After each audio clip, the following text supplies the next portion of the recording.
आज के इस वीडियो में हम समझने की कोशिश करेंगे क्रॉनिक वीनस इनसफिशिएंसी क्या होता है और वेरिकोज वेन क्या होता है। क्या ये दोनों एक ही चीज के दूसरे नाम हैं या इसमें सही में कुछ डिफरेंस है और इससे पेशेंट की लाइफ में क्या इम्पैक्ट हो सकता है। नमस्कार, मेरा नाम डॉक्टर कौरभी झाड़े है। मैं वेस्कुलर एंड इंटरवेंशनल रेडियोलॉजिस्ट हूँ पुणे में। बेसिकली क्रॉनिक वीनस इनसफिशिएंसी ये एक जनरल टर्म है जो डिस्क्राइब करती है कि पेशेंट के पैरों में जो इम्प्योर ब्लड वेसल्स है उसका फंक्शन प्रॉपरली नहीं हो रहा है।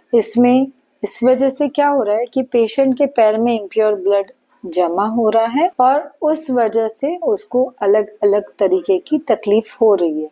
तो क्रॉनिक वीनस इनसफिशिएंसी में एक सिम्टम्स अगर हम सोचे तो उसमें का एक सिम्टम्स होता है वेरिकोज वेन, यानी जिसमें पैरों में नसें बाहर फूगने लगती है या दिखने लगती है। बट सिर्फ यही सिम्टम्स नहीं होते, इसके अलावा भी बहुत अलग अलग प्रकार के सिम्टम्स हो सकते हैं, जिसमें पैर का भारीपन होना, यानी आपको ऐसे पैर हैवी लगने लगेंगे, ये एक बहुत ही कॉमन सिम्टम्स है। फिर पैर में सूजन आना, पैर का हल्का हल्का कालापन होना और धीरे धीरे वो कालापन बढ़ना, और पैर में खुजली होना, जख्म होना। ये स्टेप बाय स्टेप अलग अलग स्टेजेस में ये सारी तकलीफें होती है और ये सारी चीजें क्रॉनिक वीनस इनसफिशिएंसी में होती है। यानी वेरिकोज वेन एक सिम्टम्स है क्रॉनिक वीनस इनसफिशिएंसी का, बट उसके अलावा भी अलग अलग तरीके की तकलीफें हो सकती है जो मैंने आपको अभी बताई। बट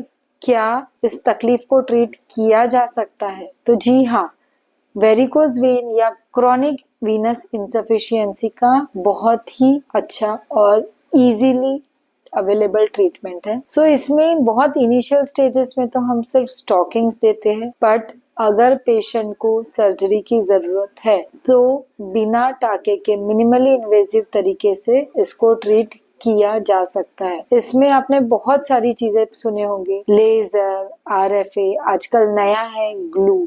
सो ये सारा ट्रीटमेंट अवेलेबल है। हर पेशेंट के हिसाब से ट्रीटमेंट सिलेक्ट किया जाता है, जिसमें लेजर हम बहुत कॉमनली करते हैं, रेडियो फ्रिक्वेंसी एब्लेशन बहुत कॉमनली करते हैं। कुछ पेशेंट में सिंपल नीडल द्वारा स्क्लेरोथेरेपी की जाती है, जिससे ये खराब नसों को ट्रीट किया जाता है और इसमें जो आपको क्रॉनिक वीनस इनसफिशिएंसी के वजह से होने वाले सिम्टम्स है वो चले जाते हैं। सो वेरिकोज वेन या क्रॉनिक वीनस इनसफिशिएंसी ये बहुत ही कॉमन बीमारी है और इसको मिनिमली इन्वेजिव तरीके से या बिना मेजर सर्जरी के ट्रीट किया जाता है। सो अगर आपको या आपके आसपास कोई इस बीमारी से सफर कर रहे हैं तो आप इमीडिएटली आपके नियरेस्ट वेस्कुलर स्पेशलिस्ट से मिलिए। Thank you.